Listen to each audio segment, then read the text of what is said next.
Last week we started with Ramchal, and that's Moshe Chaim Luzzatto, who lived in Padua in the first half of the 18th century, who actually had quite an influence. His writings had a major influence on the Vilna Gaon.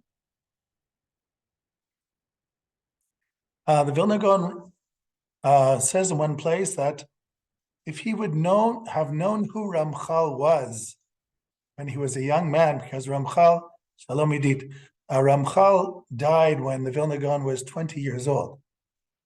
25, something like that. Vilna Gaon said if he would have known when he was a young man who Ramchal was, he would have walked to Padua just to meet him.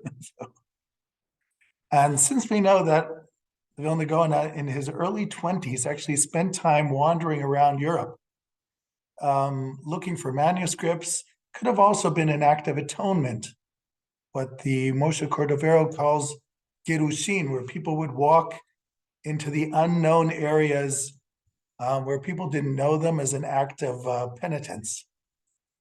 This is something we find in the 16th century Tzfat, and there were others who practiced these type of things too in the 18th century. The idea of living in places where you are homeless, you are wandering, as galut was considered an act of atonement, not just on a collective level, but also on an individual level. Remember Cain, when Cain kills Abel in the book of Breshit, Genesis. So God says to him, you will be na venad, you shall be a wanderer. He becomes a wanderer as an act of atonement for what he did. So this was actually taken seriously different parts of our history, these ideas. Moshe Chaim Luzzatto's Kabbalah, as it expressed in specifically two books, as the one that talks about this most is called Da'at Tivunot. Yonatan, you were not here when we talked about Maimonides, but I think you read it in my book. So if you remember that, this is the continuation, yes. I read your book, yeah. Yes. Philippe, I'll be happy to leave you a copy at Pinchas. I have a book called Intro to it's called Jewish Faith in a Changing World. Yes.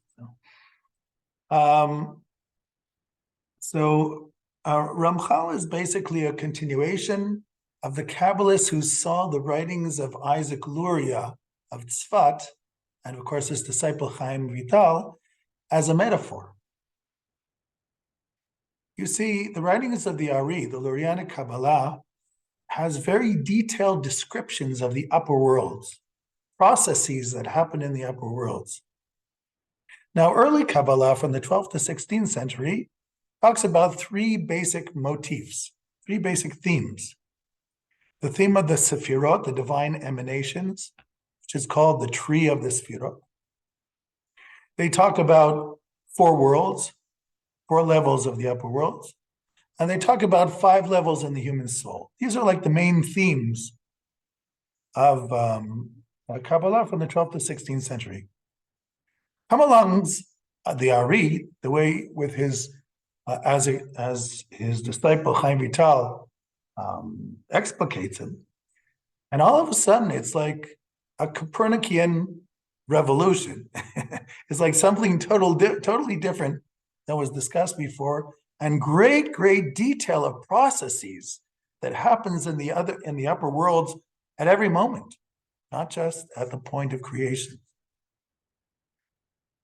In the early 18th century, end of the 17th century, early 18th century, there was a heated debate among Italian Kabbalists, specifically Joseph Irgaz, who was a contemporary, an older contemporary of Ramchal, and also Immanuel Chayriki. Joseph Irgaz one day bumps into a Sabbatian Kabbalist by the name of Nechemia Chayun, who is visiting Italy. And Chayun says, I want to show you my book. And so Irgaz says, why not? I'm always happy to see a new book of a scholar.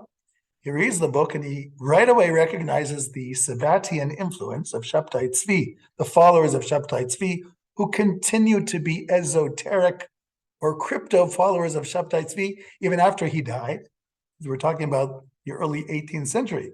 Shabtai Tzvi is 1650. It's a long time ago, before that.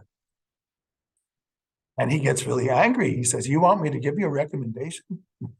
And then he writes a book against Nehemiah Chayun called Hashad Nachash, Suspicion of a Serpent. In other words, this guy is a Nachash, he's a snake. Right? He writes a whole book against it. And then later on, Irgaz writes another book called Shomer Emunim. And in Shomer Emunim, the whole point of the book is to introduce the reader to Lurianic Kabbalah and to explain that this is not corporeal terms. There is no physicality in the metaphysical world. It is all metaphors. It's all allegories. Irgaz claims that this he learned from his teacher, and his teacher meaning Abraham Herrera, who lived in Amsterdam at the time, and wrote a book in Ladino or Spanish, Judeo-Spanish, called Puerto de Cielo, Sha'ar Hashamayim. And Puerto de Cielo, Abraham Herrera, already before Irgaz, argues that you can understand Lurianic Kabbalah according to Platonic ideas of Plato. And he introduces these ideas of Plato in order to interpret the meaning of what Lurianic Kabbalah might mean. Irgaz does not follow in the steps, in that sense, of Herrera. He does not try to incorporate philosophic terms into Lurianic Kabbalah by force, but he does claim that it is a metaphor and that the metaphor must be interpreted. If it's a mashal, if it's a parable, the question is, what is the nimshal? I've written extensively about this, wrote an article in Kabbalah Journal, published in Los Angeles, but the editor lives here in Jerusalem, a lot about this idea of the argument of mashal and nimshal, whether you take the literalist position or not. And those who speak French, actually, there's a very nice article, which I happen to have here. So the article that was written in French by Joël Hansel, it's called Le Lettre ou l'Allégorie, le controverse sur l'interprétation de Tzimtzum dans le Kabbale italien du 8e siècle. So if you want a copy of this, also Roland Gotschel, also from the Sorbonne, wrote about this issue as well. He also now lives here in Yerushalayim. So just in a few words, but then we'll get back to Ramchal. So there's a question. Ronit Meroz discovered that it wasn't actually Herrera who was the first to come up with this idea. Even before Herrera, in the 17th century, there was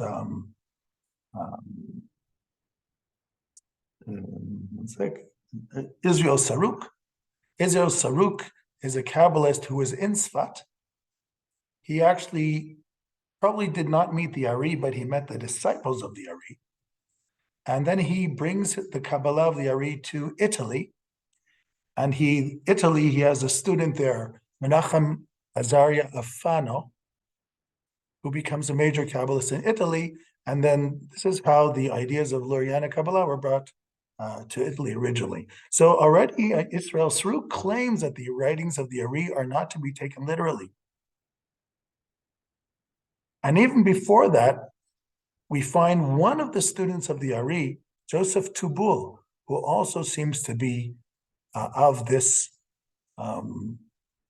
feeling that the writings of the Ari are mashal. By the way, Rav Yehuda Ashkenazi, Manitou, was descended from Joseph Tubul, from that family. And a lot of work was done on Joseph Tubul by Ronit Meroz and others, who gives us a different vision of the writings of Lurianic Kabbalah. So let me get back to Ramchal. As I said last time, Ramchal's idea of the redemption is based on his understanding of the creation story. The creation story, of course, is a parable. If it says in the Mishnah in Chagiga, chapter 2, that there are two secrets of the Torah. One of them is called Maaseh Bereshit, which means the works of creation. And the other one is called Maaseh Merkava, the works of the chariot. The works of creation means Genesis chapters 1 and 2, the two stories of the creation of the universe, the general story and the particular story at the Garden of Eden. The second, of course, is Ezekiel 1, which is called the revelation of the chariot, where Ezekiel is there in the exile, the Babylonian exile in the land of the Chaldeans, and the skies open up and he starts seeing all these unusual things. Now, when you read Ezekiel 1, you understand that it must be a parable because it doesn't seem to make sense. So, since the simple meaning doesn't seem to make sense, it must be a parable. I always say it's like, somebody goes to a lecture, they say that lecture must have been very profound because I didn't understand anything. But when you read Ezekiel 1, it's obvious that it's not to be taken literally because literally it doesn't make any sense. But when you read Genesis 1 and 2, it's taught in school, second grade. So there is a way to take it literally, and that's what I call the smoke screen, Masach Hashan. Because it can be understood literally, people forget that it's one of the secrets of the Torah. As Rav Kook writes in one of his letters, he says, if Genesis 1 and 2 is just according to the simple meaning, then what's the secret? Why do our rabbinic thinkers call it the secrets of the Torah? Our Talmudic thinkers. Okay. So let me just refresh what I started saying last time. God creates a perfect universe, according to Ramchal, on day one. That is called the light of day one. If you remember, I mentioned this at the end of last time. Or Shel Yom Harishon. Rashi already brings the Midrash, and this is also in the Talmud and Chagiga, that this light of day one was a unique light. Adam Sofebo, Yisofa Olam V'Sofo, Ad Sofo. A person could look through this light and see from one side of the universe to the other. Which person, I don't know, because according to the Bible, only on day 6 are there people, but that's what it says. Ra'ah HaKadosh Baruch Hu she'en ha'olam ra'oi lo. The Holy One, blessed be He, saw that the world is not worthy of such a light. Why not? What do? We weren't even around yet. That's what it says. Amad ugenazo latzadikim la'atid lavo. He put it aside for the righteous in future times. Ramchal says that is metaphor number 1. The world of light is called the perfect world. It's called light because it's primordial. It's before the physical world that we know. When God creates a world, because God is perfect, He must create a perfect world. Because God is pure infinitude in spirituality, even His first creation, the world, has to be very close to that. Because if it emanates from God, it takes it a while before it can come to the physical level. This, by the way, is already in early Kabbalah, in Spanish Kabbalah, that the world is created through a series of emanations. In Hebrew, ha'atzalah, from the shorish etzel, next to. But ha'atzalah is interpreted as like lighting a fire from a fire. It just continues, without the beginning being extinguished. So you have this concept of emanation of lights. And the term lights is used a lot in Spanish Kabbalah and in the Kabbalah of the Ari. There are a lot of interesting things. There's a fellow here in Jerusalem, by the way, Moshe Schatz, Rabbi Moshe Schatz. Very interesting. He was a Talmudist who became a Kabbalist. I knew many years ago. He wrote a book about science and Kabbalah, just pointing out parallels, unusual parallels. Because, for instance, the Kabbalists are always calling spiritual world light. And the Ramak in the 16th century Tzfat already points out that there was an argument between early Spanish Kabbalists, the Sefirot, the divine emanations, which are which are called light, are they actually just light, or are they vessels? Meaning, are they the light of God, or are they just receiving the light of God? So along comes Moshe Cordovero in the 16th century and says they're both. They're the light of God and the vessel, and that's how the world gets created. Which is very interesting because, in physics, there's an argument whether light is a wave or a particle. It turns out that Kabbalists, without knowing anything about modern physics, are making an unusual comment, an argument whether the Sephirot is light or vessels. Anyhow, that was an idea from Ramchal Schatz that I remember from years ago.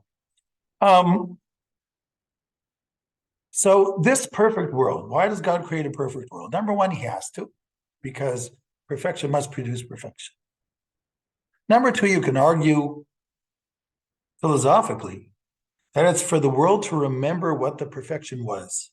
If there's something imprinted within your collective soul, the world will remember what the goal is. After God creates this perfect world, there is the rakia.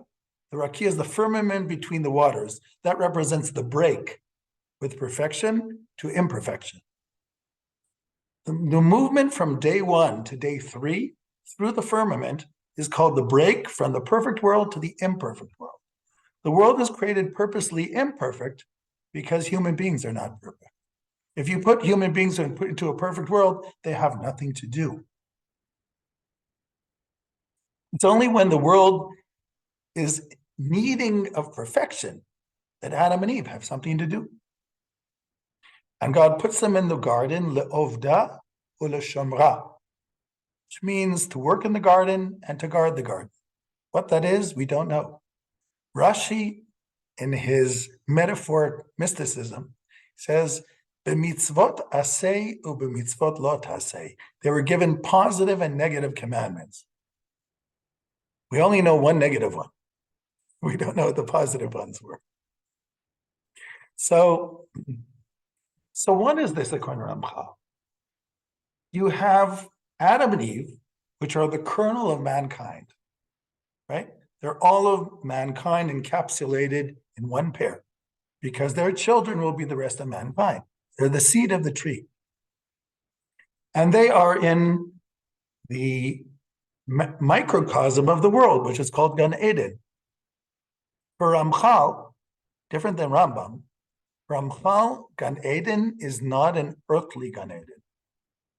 It is the spiritual level, one rung before this universe. Meaning it's here, but on a spiritual level. It's one peg. If there is the ladder, the sulam of Yaakov, that goes, which stands on this earth, and its head is in the heavens, so the last peg before this world is called Gan Eden. And that's where Adam and Eve are placed. According to Ramchal, they didn't exactly have physical bodies. That's why it says that after the sin, when they saw that they were naked, God gave them kotnot or, which literally means clothing of leather. The Midrash says, and in the Sefer Torah of Rabbi Meir, it said kotnot or with aleph, which means garments of light, because they were not yet in the physical world. Once they leave Gan Eden, they're in the physical world. And the garments of light become garments of skin. That, of course, is a metaphor, because the simple meaning is that they saw that they were naked and then they put on these fig leaves. So, but for Ramchal, taking the light from day one and replacing it with the light on day four, the sun, the moon, and the stars, this idea of the world going from the perfect state, which is called the light that was taken away, to the me'orot. Me'orot in Hebrew, me'orot, the light which came from the light. Me'orot. And also, of course, the Midrash points out, a Midrash Rabbah, me'orot is written without a vav, so you can read it me'erat, from the word me'era, which means a curse. Or arecha arur u'varchecha baruch. the world was cursed because we were given the inferior light. We are given the inferior light of an imperfect world. There are other midrashim, by the way, that talk about the imperfect world too. Midrash Rabbah says that on day 3 already, God wanted a perfect tree. I think I mentioned this, where the taste of the fruit and the taste of the leaf would be the same. Not only orange would taste like an orange, the leaf of the orange, the bark of the orange tree, everything would be like an orange. But it says on the end, because it says, eitz pri ose pri, a fruit tree which has fruit. But in the execution, it says that the aretz, the land, produced only trees that bore fruit, eitz ose pri. The taste of the tree was not the taste of the fruit. Again, an imperfect world. I've pointed this out before, that you have 2 parts to the creation story in chapter 1 already. You have day 1, 2, 3. I think I mentioned this. And day 4, 5, 6. Day 1 is light. Day 4 is light. Day 2 is a firmament, brakia, between the upper and lower waters. Day 5, you have the birds in the heavens and the fish in the lower waters. Day 3, you have herbs, which means grass and trees. And of course, we know there are also bushes because it's mentioned in chapter 2, Siach HaSadeh. So you have trees, herbs, meaning grass, bushes, trees. And on day 6, you have creepy, crawling animals that go in the grass, like serpents. And then you have animals, which are like the bushes, and then mankind, which stands erect. A tree, and human beings are referred to as trees. It's like you have 2 different stories going on: the perfect world and the world after Rakia, which is also an interesting discussion. So, the imperfect world was the goal. But the goal was for Adam and Eve to bring this world back to what it was supposed to be. So when they were created on day 6 and put into the garden, God says, don't eat from the tree of the knowledge of good and evil, but eat from the tree of life after, when you're ready. According to Ramchal, it doesn't say that in the verses. It doesn't say anything really in the verses about the tree of life, aside from the fact that it was there. There's no prohibition to eat from the tree of life. So Ramchal explains they were supposed to do what they were supposed to do, then eat from the tree of life and bring the world back to the level of day 1 through their initiative. Not only did they not do that, but they brought the world down a peg by eating the prohibited fruit. What is eating the prohibited fruit according to Ramchal? It's slightly different than Maimonides. For Ramchal, our world is called the world of good and evil. By eating of the fruit of the tree of good and evil, they're entering our universe, our level of physicality. Because in their level of physicality, which is not really physical, it's sort of the last rung of spirituality, which mimics this world. It's a reflection of this world. And we're a reflection of that. They understand good and evil. They understand human history, just like if I were to read all of Wikipedia about human history, or better than that, maybe the Britannica Online or the Stanford Encyclopedia. So I can read all these things and know all about it. And I can read things that happened before me, but I never experienced them. But I know all about it. And since I'm a human being, I can relate to it. Adam and Eve are human beings. They can relate to it. But they've never experienced it. The desire to eat from the tree of the knowledge, and knowledge in Hebrew also means da'at, also means to connect. Like it says that Adam knew his wife Eve. It means also to connect to good and evil and to feel it. They didn't feel good and evil. As Maimonides says, it was an intellectual idea. They knew when something was right, they knew when something was wrong. But they didn't feel the need or the inclination of self-interest and desire. It was foreign to them. because they didn't really have a physical body in the same sense. And whatever type of body they might have had, it was not the type that would override the mind. The mind made the decisions, and everything else followed.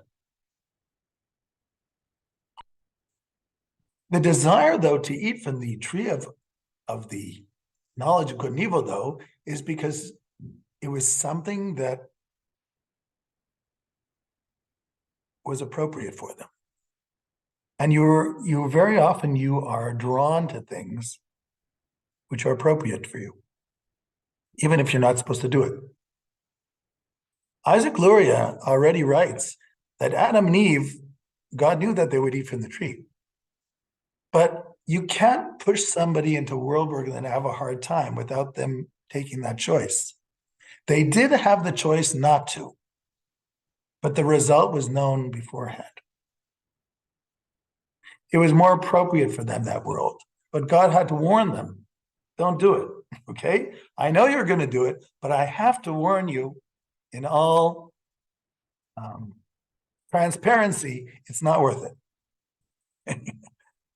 And then, of course, after they did that, he says, oh, according to Ramchal, the way the late Rabbi Levi Nachmani used to explain it, he lived here in Ramot, say, okay, not only did you not fix the 6 days of the universe, meaning the rest of the universe, but you're dragging everything down into the world of experience. According to Ramchal, this world is the world of experience, because we don't only know things, we experience it. And human beings have this need to experience. That's one of the ways we learn. The problem with experience, as I said, it has a downside. As I said last time, you can tell children in high school it's not worth it to take drugs and alcohol. It's going to have a bad effect on you. You might never get out of it. And despite that, a certain percentage of them will try drugs and alcohol because that's human behavior. That's human nature. We want to experience it. We want to know why it's bad. We don't want other people to tell us. The child wants to touch the flame on the stove. But after they do, if they're still around, they now know why not to. It did look cute, this red flame. So we like experiences. The problem with experiences, even though we understand it more, sometimes you don't get out of them. They hold you down. The advantage, of course, of cerebral knowledge, theoretical knowledge, is that you can know much more and it's not going to weigh you down. But you don't, but it's true. The one who took the drugs knows much better than the person who just studied about them. Even if the person who studied about them is a chemist and a doctor and a biologist and can tell them what it's doing to their brain, the person feeling it understands exactly what it's doing to their brain. So this is the world. We enter the garden, we enter the garden, now we enter the tree. The tree brings us into this world of physicality. God says to Adam and Eve, okay, you chose it, I told you not to. Come back in 6,000 years after you've gone through all these experiences, we'll talk again. And that for Ramchal is the beginning of his theory of the process of redemption. So what doesn't happen in the 6 days is now moved to the 6,000 years. And as I told you before, okay, I think I have it here on share screen. The Talmud and Sanhedrin already is talking about something like this. Sanhedrin 97b, Rav said, not this one, the second one. Okay. No. I thought it was here.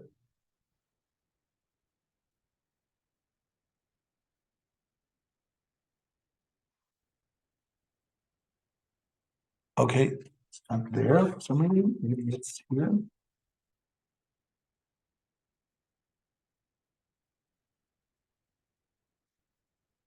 Okay, I don't see it here. But anyhow, Rav Katina, I think I mentioned this last time. Rav Katina says that the world is 6,000 years and 1,000 it is in waste.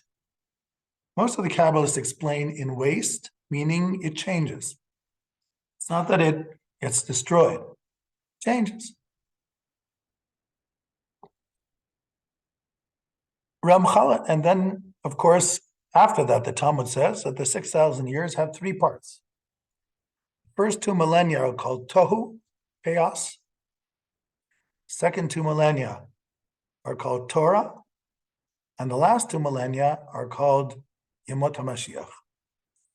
Chaos is till the time of Abraham. Once a human being discovers the one God by themselves, that's the end of moral chaos. The end of moral chaos. There's something, as I said before, the Jewish understanding of the relationship to God is that it's also the basis of morality and not only the basis of spirituality. When Abraham says to Avimelech that Sarah is his sister, and she was actually his niece, relative, according to the Chazal, that Sarah is his sister. So Avimelech takes her. Then, of course, God says, give her back. Right? And so he says to Avram, why did you say it's your sister? And Avram said, Rakamarti en yirat Elohim b'makom hazeh, baraguni al dvar ishti. Because I said to myself, there is no fear of God in this city, and therefore you're going to kill me for my wife. The biblical notion of fear of God is the basis of morality.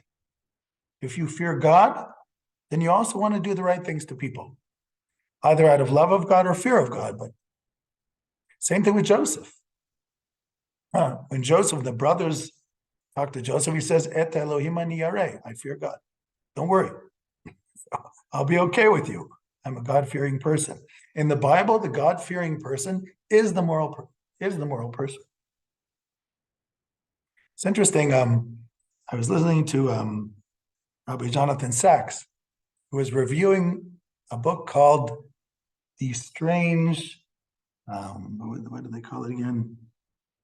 The Strange Death of Europe. This fellow wrote a book called The Strange Death of Europe. And in the book, he claims in one of the places, even though that he does not seem to be a religious person, says that one of the reasons it looks like that Europe is losing its value system, it seems to be moving away from the Christian Judeo ethic. Many people, even of the 20th century, felt that the Christian Judeo ethic was the basis of European morality and not just Jewish morality. Obviously, Jewish morality is the Jewish ethic. Christianity is an outgrowth of Judaism, is the way Christians understood Judaism, so it is a Judeo-Christian ethic or a Christian Judeo. They call it Judeo-Christian. So,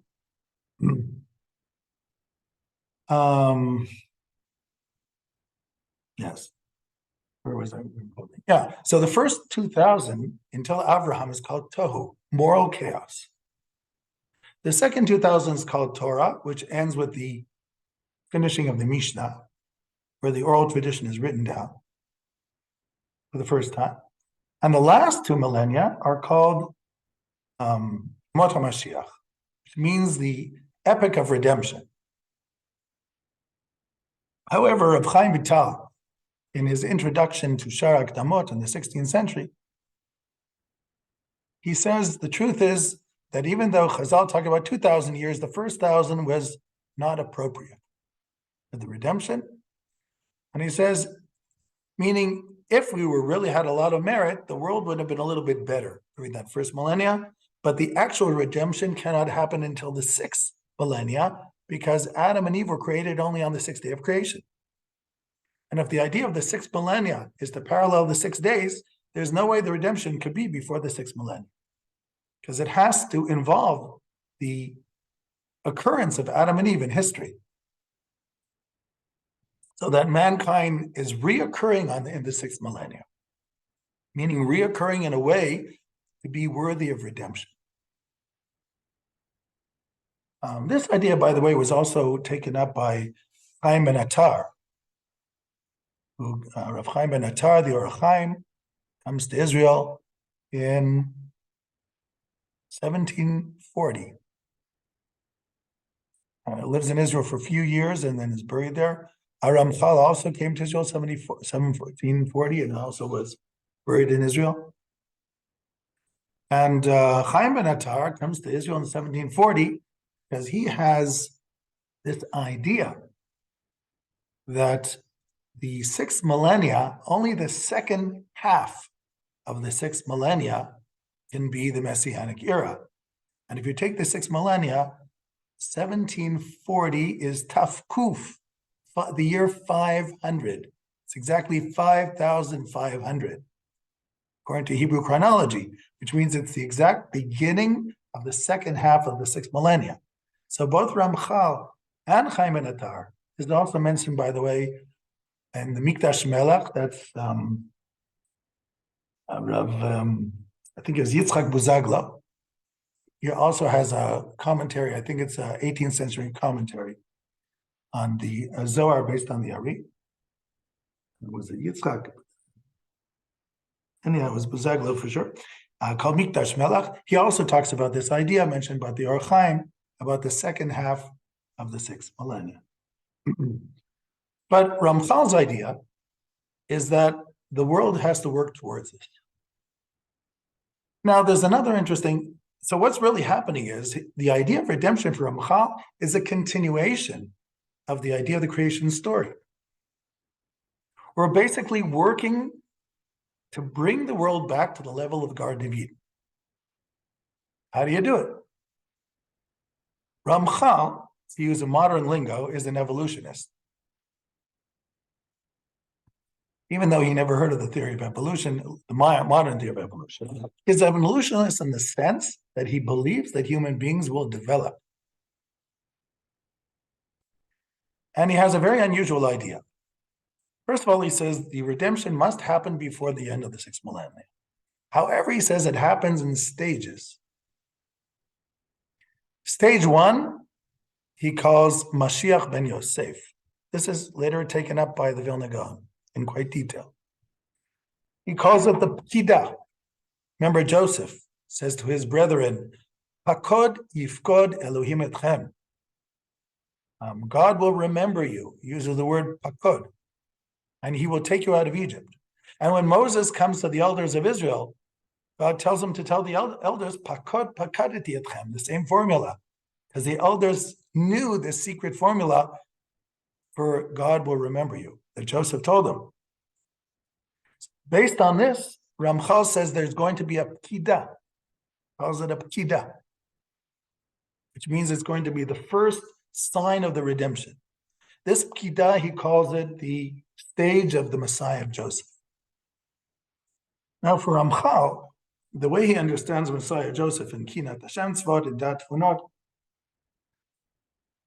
is not as clear as it is in the writings of the Vilna Gaon, but it's the first stage.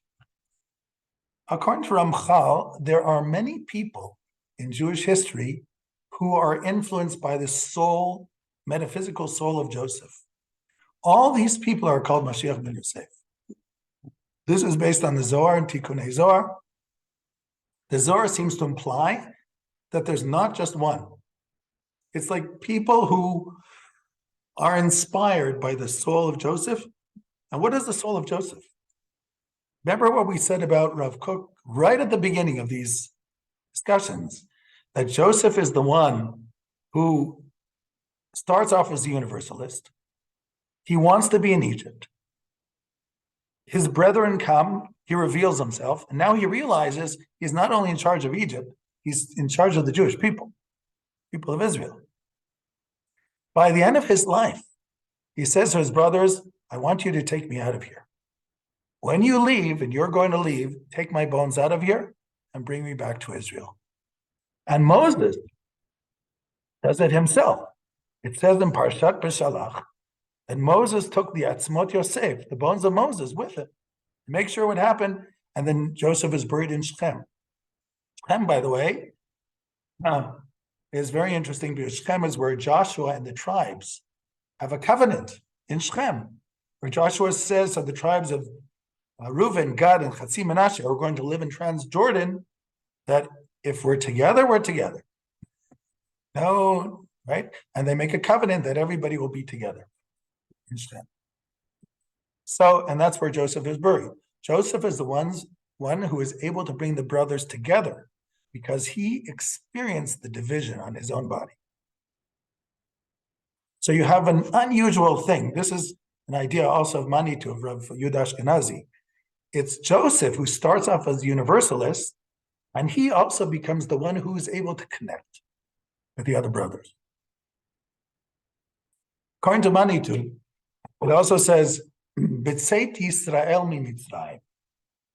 Beit Yaakov me'amloez, this is of course Tehillim. Haita Yehuda lekodsho. Once Israel left Egypt from the house of slavery, Judah became sanctified. Judah becomes the particular, and Joseph is the universal, which means Joseph first tries out his idea of universalism. By the way, it's partially successful. He tells all the Egyptians to circumcise their children. This is mentioned both in the Midrash and by Josephus Flavius in his Contra Piona. He's constantly talking about the one God.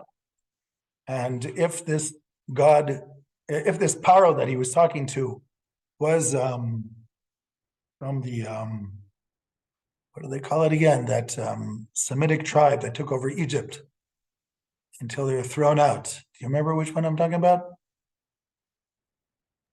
The Hittites? I don't remember what they were called again. There's one of these speculations that the Pharaoh of Joseph was a Semitic leader that had overthrown the Egyptian government, and then they were overthrown. Anyhow. The Hyksos, right? Yeah, the Hyksos. I think it was Hyksos. It could be the Hyksos. It's also Joseph Hertz, who is the chief rabbi of Britain, and his Chumash also brings that hypothesis. So it would make more sense why they were amiable towards Joseph and fused to other Semites. But Joseph is very much into the one God, etc., which might explain also the appearance of Akhenaten, the one who all of a sudden breaks down all the temples, and then there's just the sun god. And then after that, in the time of Ramses, it goes back to what it was before. But anyhow, so Joseph is I would say, successful universalist, but then he changes his mind, according to Rav Ashkenazi. When he says, take me back to the land, Joseph now is the one who wants to make sure the Jews will be back in their land. They will build themselves up from the ground, that's Yehuda, and then they'll be a universalist. You know, Rav Ashkenazi has an idea. It's in the book here by Ivriut Me'everla by Yosef Sharvit, where he says that Jews outside of Israel can be, what does he call them, cosmopolitan. Jews living in the Galut like to be cosmopolitan. They like seeing themselves as people of the world. And they like the idea they're Jews in every country, cosmopolitan.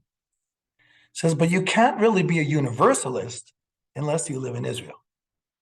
Because look, you had Freud, one of the founders of psychology, but Freud is remembered as a famous psychologist. It's not the Jewish people who gave this to the world.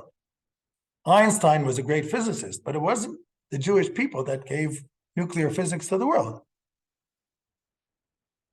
But when somebody in Israel does something, if an Israeli scientist wins a Nobel Prize, it's Israel win a Nobel Prize. If an Israeli sports team does something, or in the Olympics, Israel and the Jewish people, that's the way people see it. So the state of Israel, despite the fact that we're slightly tribal here, the world sees us on a universal scale, which they never saw the individual Jews who saw themselves as cosmopolitan in the Golan. So what Joseph realizes is that the real Jewish universalism will eventually happen. It'll start with Yehuda, but it will happen at some point. Like it says in Isaiah chapter 2, the time will come when the nations will come to the house of Jacob. Why do they come to the house of Jacob? So the Talmud says, Lo Avraham shekara ohar. They don't call Mount Moriah the house of Abraham. And Abraham called it Ahar, which means mountain. A mountain, you can view it from far away. Everybody can come up to a mountain. But not like Isaac, who called it a field. A field has only a fence, but it's easy to enter. It is more secluded than a mountain, but it's easy to enter. But like Jacob, who called it a house.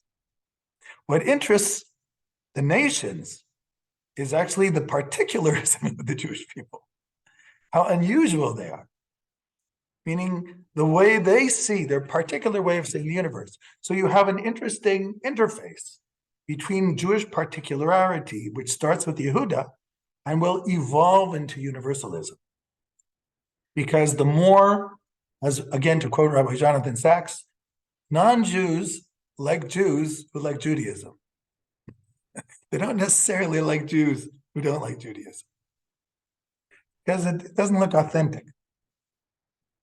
So, so then, yeah, so people like knowing. It's like, there's a lot of,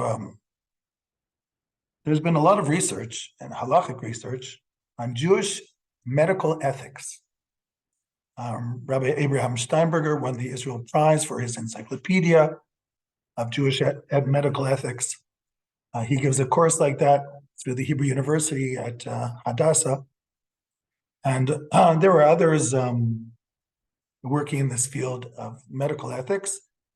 And the reason, and this has created worldwide interest, because there's so many questions that have come up in medical ethics, and there are not a lot of bodies of discussion about it. So it's not necessarily they want to accept the Jewish point of view, but they want to know what it is, because it gives a place to create the discussion. It gives a platform to create discussion. And therefore, there's a lot of interest in the literature of Jewish medical ethics based on halakha, and of course, discussions is how it's applied in modern medicine. Can you put somebody on a life machine and take them off? Discussions like that. Are you killing them? They're going to be a vegetable, but maybe you're killing them. So discussions like that. Can you do a heart transplant? Because it has to be done while the heart is still beating. These are questions that, are you killing the person or are you saving their life? Obviously, you're not killing them if brain dead is considered dead. But once upon a time, they didn't know what brain dead was.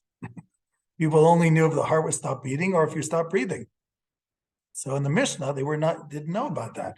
Can you actually today say the person is dead, brain dead, because of the advances in modern science? Rabbi Shlomo Ben-Goren said yes, and others too. This has been the accepted point of view. I'm just saying there's no way to do a heart transplant unless you change the definition of what the moment of death is about. Anyhow, I don't want to go into this, but I'm just saying these are issues. How did we get to this? So then you have two stages. Stage number one, which is called the natural stage, is a stage of what's called the Messiah of the house of Joseph. The later stage is called the Messiah of the house of David. Ramchal does not go into great detail. The one who does go into great detail is the Vilna Gaon. We don't have a lot of time, but I'll start a little bit. And then I think we'll do one more class just to finish up with the Vilna Gaon. And if there are any questions, okay. So I'll just show you just one or two things here on this page. Rav said, Kalu kol kitzim, all the set times for redemption, which in Hebrew is called kitzim, have passed. And now the redemption is dependent on tshuva and good deeds. So Rav said there were times which were set in the 6th millennia for the redemption. If the Jews would have merited it, they would have had it. But now that part's over. We missed that train. If the Jews do teshuvah and good deeds, they will merit the redemption anyhow. And Samuel said, it's enough for a mourner to sit in his mourning, meaning, why are you trying to add to our suffering? Bad enough we didn't have the redemption yet. Now you're blaming us that we didn't get it.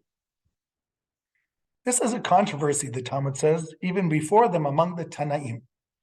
Rabbi Lezer said, if Israel does teshuvah, it will be redeemed. And if not, it will not. Rabbi Joshua said to him, can it be that if they don't do tshuva, there's no redemption? How's that possible?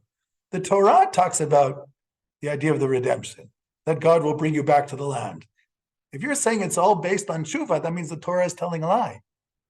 Because the Torah promises in Devarim chapter 30, God will gather the exiles back to Israel. And you're telling me it's based on merit? That can't be. So Rabbi Joshua says, wait, I have an idea. What will happen is God will send a king whose decrees are harsh, just like Haman, and the Jews will do tshuva and will be brought back to their goodness. Meaning, Rabbi Joshua says it can't be contingent on tshuva, but it will happen through tshuva. Maimonides in Hilchot Tshuva says, Muvtachim anu sheYisrael atidim lasot tshuva. We have been promised by the Torah that tshuva will happen of the Jews. Just a matter of time. I want to show you an interesting thing from the Vilna Gaon about this idea, and next time we'll talk more about his steps in redemption. This is a Vilna Gaon on Tikkunei Zohar. Just to explain, Tikkunei Zohar takes this Talmud, this piece on the Talmud, and twists it around. Totally twists around the meaning. The Zohar likes playing with rabbinic sayings. The rabbinic saying was, Kalu kolat kitzim, all the set times for redemption have passed, and that's it, right? The Zohar says, Kalu kol hakitzim, all the set times that we could have merited through teshuvah have passed. But the final redemption, you don't need teshuvah. The Zohar totally flips around the discussion. Zohar says, Kalu kol hakitzim, all these set times have passed, and the set times were contingent on teshuvah. By the way, that's exactly like the Talmudic saying. The Talmud says, based on Isaiah 66, it says, Aniya Hashem be'itach hishena, I, God, in its proper time, I will bring it in haste. The Talmud says, decide. Will the redemption come in its proper time, or will it come earlier in haste? So the Talmud says, if the Jews do teshuvah and have merit, it comes in haste, meaning earlier. If they don't, it comes in its proper time. This is exactly the way the Zohar explains it. The Zohar said there were earlier times that we could have merited by teshuvah. It didn't happen. It comes at its proper time. So the Gra says there are set times for the redemption. Every generation, according to the merit of that generation. As it says in Tehillim, today, in his voice, you shall hearken.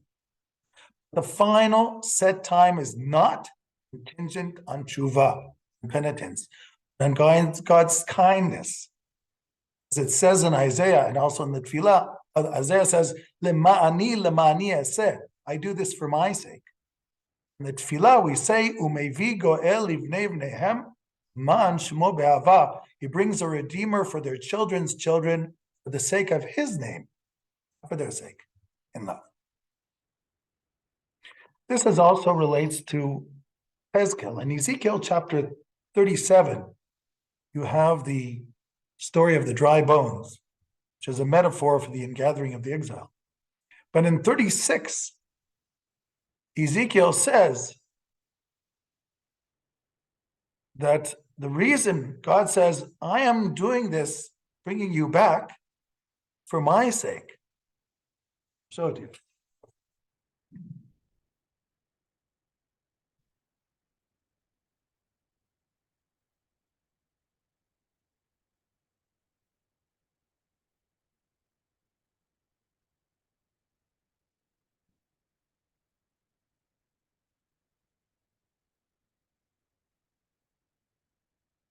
It's Yechezkel 36. It's one of the Haftorahs that we read during the year.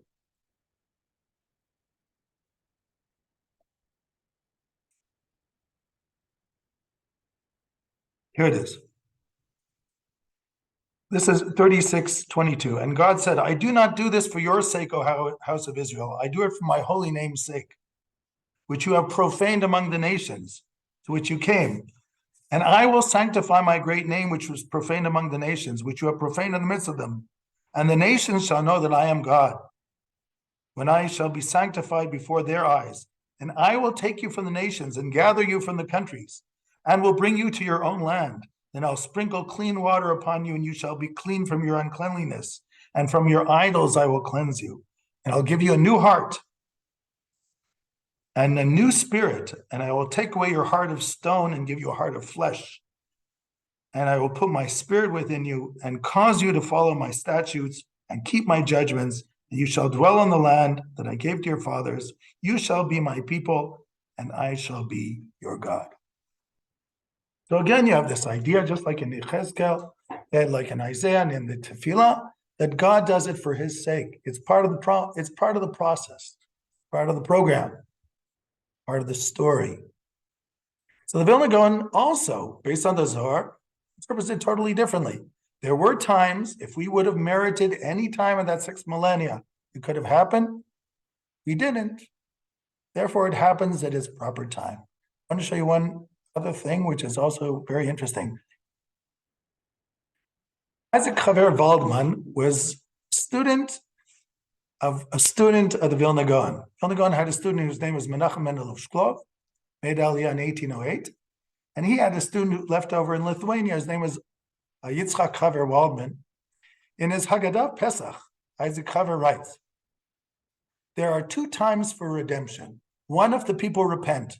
So right away, they're redeemed in justice and by law. As the Vilna Gaon said, there are different points in history it can happen.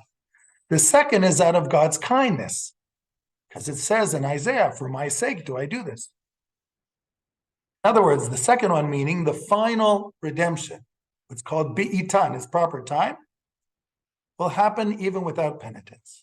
Now look what he says. And even if they do tshuva, it's still due to his kindness. Because according to the letter of the law, tshuva does not help at this point. In other words, if they do tshuva for the final repentance, it's good, but that's not what brings the final redemption. Therefore, we are certain that we will be redeemed, even if we're not meritorious. As it says, for my sake, I do this. Right? That's where Rabbi Yochanan said in Sanhedrin, the son of David will come only in a generation which is either totally meritorious, because they can bring it early, or a generation which is totally guilty that they need it. Now there's Levi Yitzchak of Berdichev, the Hasidic Rebbe and also a rabbi in Lithuania, one of the few who held pulpits in Lithuania at that time, among the Hasidim, I mean. There's a story about it. One time he stops the tefillah on Rosh Hashanah, and there were 2 stories about his Rosh Hashanah tefillah. One of them he said, God, today you're supposed to inscribe us either in the book of life or the book of death. The book of life, okay, you're saving a life, pikuach nefesh, you can write on Yom Kippur, Rosh Hashanah, I got it. But if you're going to put it in the book of death, who's allowing you to write on Rosh Hashanah? Okay. Then he says, another time he said, God, it says, the Talmud says, the son of David will only come either in a time where everybody has merit or a time when everybody's wicked. Okay, I admit we don't all have merit. Not everybody's perfect. But everybody has to be wicked. What do you care if a few Jews keep the Torah? That's so terrible. So yeah. Okay, I think we'll hold it at this time. We just started with the Vilna Gaon. I'd like to finish with the Vilna Gaon. I wrote a whole book about this. I'm not going to spend too much time on it. And next time, I just want to take some of the ideas of the Vilna Gaon, which I found interesting, his relationship to the Galut, his relationship to the land of Israel, the way he sees the process of Geula, and more important, the way he sees the natural stages of the process of Geula, which was probably the impetus of the Aliyah of his students, or at least the ones who were still living, from 1808 to 1811, till 1813 approximately, to come to Israel and live in Sfat and Yerushalayim, what we call the Prushim. We're called the Prushim here in Yerushalayim. Toda Rabba. Thank you everybody for joining.